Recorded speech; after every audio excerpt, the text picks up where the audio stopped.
آج ہم بات کریں گے دودھ کے حوض کی، ایک بہت پرانی کہاوت کی۔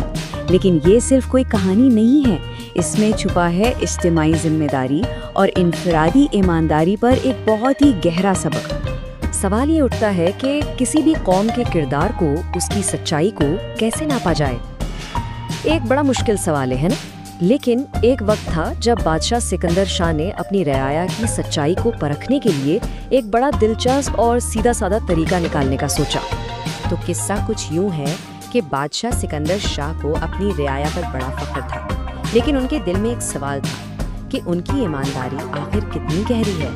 تو انہوں نے اپنے سب سے سمجھدار وزیر حمید الدین کو بلایا اور سیدھا سوال کیا، حمید الدین، میں جاننا چاہتا ہوں کہ میری رعایا اصل میں کتنی ایماندار ہے، کوئی طریقہ ہے اس کا؟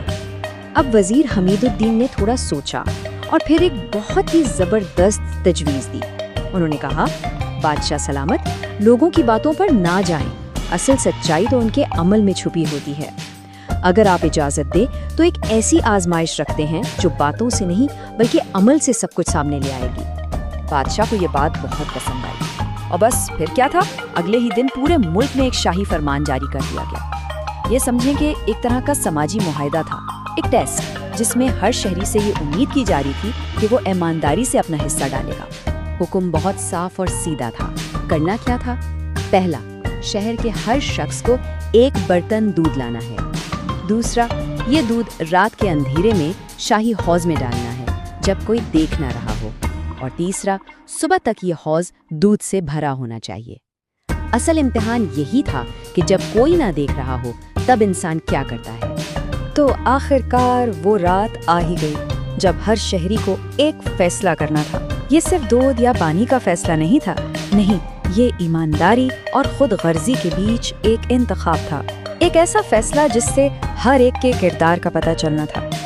اور پھر اس رات زیادہ تر لوگوں کے دماغ میں ایک ہی خیال آیا، ایک ہی جیسی سوچ، اتنے بڑے حوض میں میرے ایک برتن پانی ڈالنے سے کیا فرق پڑ جائے گا؟ کون سا کسی کو پتہ چلنا ہے؟ باقی سب تو دودھ ہی لائیں گے نا۔ دیکھنے میں تو یہ ایک چھوٹی سی بے ایمانی تھی، لیکن یہی سوچ پورے شہر میں ایک بیماری کی طرح پھیل گئی۔ اگلی صبح ہوئی، بادشاہ سکندر شاہ اور وزیر حمید الدین بڑے تجسس کے ساتھ حوض کی طرف گئے۔ اب پتہ چلنے والا تھا کہ ان کا یہ تجربہ، یہ سماجی معاہدہ کامیاب ہوا یا ناکام۔ لیکن جو منظر سامنے تھا وہ تو بالکل ہی حیران کر دینے والا تھا۔ جہاں دودھ کا ایک سفید سمندر ہونا چاہیے تھا، وہاں کیا تھا؟ صرف صاف پانی۔ یہ صرف ایک ناکام منصوبہ نہیں تھا، یہ ٹوٹے ہوئے بھروسے کی، اجتماعی ذمہ داری کی ناکامی کی ایک جیتی جاگتی تصویر تھی۔ بادشاہ نے بڑے افسوس سے وزیر کو دیکھا، آخر اتنا سیدھا سادہ منصوبہ اتنی بری طرح فیل کیسے ہو گیا؟ اس کا جواب دراصل انسانی نفسیات کی ایک گہرائی میں چھپا ہے۔ اس سے کہتے ہیں ڈیفیوژن آف رسپانسبلٹی، یعنی ذمہ داری کا بٹ جانا۔ مطلب جب کوئی کام سب کی ذمہ داری ہو تو اصل میں کوئی بھی اسے اپنی ذمہ داری نہیں سمجھتا، ہر کوئی سوچتا ہے کہ کوئی اور کر لے گا۔ بالکل ویسے ہی جیسے کسی ہجوم میں جب کوئی حادثہ ہوتا ہے تو ہر کوئی یہی سوچتا ہے کہ کوئی دوسرا مدد کے لیے آگے آئے گا۔ لیکن اس پوری ناکامی کا سب سے افسوسناک پہلو کیا تھا؟ سوچیں، ان چند ایماندار لوگوں کا کیا ہوا جنہوں نے واقعی دودھ ڈالا تھا؟ ان کی ایمانداری اکثریت کی چالاکی کے پانی میں گھل کر رہ گئی۔ ان کے بھروسے کو ان لوگوں نے توڑ دیا جنہوں نے اپنے چھوٹے سے فائدے کے لیے پورے سسٹم کو دھوکہ دیا۔ اور یہی وہ وقت ہوتا ہے جب کسی بھی معاشرے کی بنیادیں ہلنے لگتی ہیں۔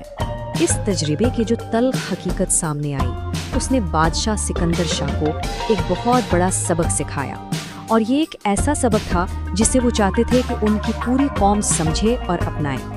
بادشاہ نے سب کے سامنے اعلان کیا، یاد رکھو، ایک قوم تب مضبوط ہوتی ہے جب ہر ایک شخص خود ایماندار ہو، نہ کہ جب وہ دوسروں سے ایمانداری کی امید لگائے بیٹھا رہے۔ یعنی معاشرے کی اصل طاقت ہر فرد کے اپنے کردار سے آتی ہے، کسی اور سے نہیں۔ اور بات صرف اعلان پر ختم نہیں ہوئی، بادشاہ نے ایک بہت ہی ٹھوس حکم دیا۔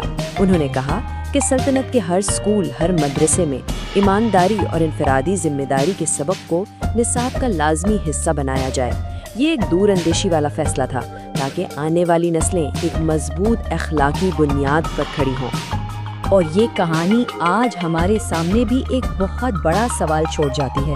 ذرا سوچئے، اگر یہی امتحان آج ہمارے معاشرے میں ہو تو صبح حوض میں کیا ملے گا؟ دودھ یا پانی؟ اس کا جواب کسی حکومت، کسی نظام کے پاس نہیں ہے۔ اس کا جواب ہم میں سے ہر ایک کے اپنے اندر، اپنے فیصلوں میں ہے۔